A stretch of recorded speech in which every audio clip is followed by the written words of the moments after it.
What is to be a Catholic, a Christian? How do I know that I love people the way Christ wants me to love them? How I know I'm not deceiving myself? Very simple.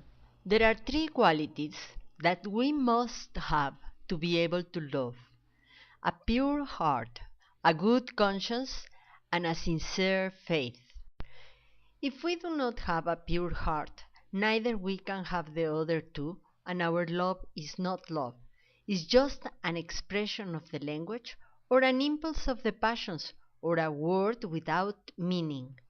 If we have a pure heart, we do not think evil things, nor wish to have the things of others, nor envy the prosperity of others, neither burst in anger for nothing, or desire sexually anyone. If we have these kind of thoughts in our heart, we are still unable to go beyond the laws given by Moses, the Ten Commandments. We are not yet Christians. Keeping the commandments of God is the first step in the love of God and opens the way to become a Christian. The Jews also keep God's commandments, and when they have their temple, gifts and sacrifices are offered, which cannot perfect the conscience of the worshipper. If we have an impure heart, we cannot have a good conscience, if we still have any left. Follows that if we have not yet put these two qualities aright, we cannot even start to believe in Jesus' words and teachings, and our faith is just a verbal expression. This is the root of our Christian faith, the purification of our heart, thoughts. If you do not correct the root, you will carry on being a nominal Christian or even a pagan. If we do not have a pure heart, all personable charitable actions like helping the needy, the lonely, the sufferer, the sick, are not done for the love of God. Only if we have this kind of love in our heart, these actions will be of help to our salvation. Otherwise, will be mixed with our selfish motives. We probably would like to be seen doing good, helping others so that people have very good opinion of ourselves, even so that we have a very good opinion of our own selves, or because we fancy the person to whom we are helping. These goals become the real motive of our deeds and not love. How can we purify our heart? Here there are three guidelines to purify our heart. First, in your prayer, ask God to help you to have a pure heart.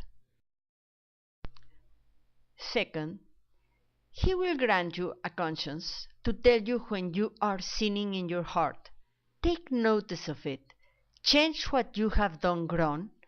Ask God to forgive you and do not do it again. And if you fall again ask God to forgive you, but always with the intention of correcting yourself until you manage, with His grace, to stop sinning in your heart. Do not have scruples with minute things. Go for the bad ones and then the rest. Third, make sure you believe in Jesus' words.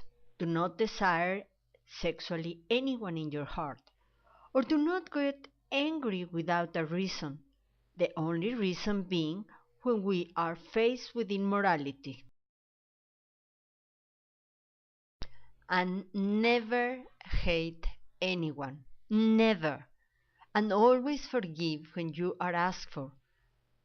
When you are attacked for being moral or for an unjust accusation, do not respond with bad words or actions. Do not lie. This is very important, and you have to understand it very well. There is not one lie that can come from God. Never say any lie of whatsoever type. They make us unclean. Carry on in the same way, listening to your conscience to purify your heart, your thoughts. We may know that we are living in sin and feel the need to do good, which already is taking the right road, but still we must keep God's commandments and purify our heart. And this cannot take place if we know we are sinning and do not correct ourselves.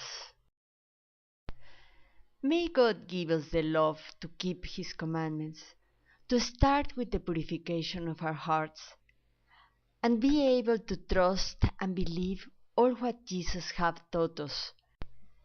If we do not hate evil, our love will never be genuine. Blessed are the pure in heart, for they shall see God. Is the Lord going to find faith when He returns?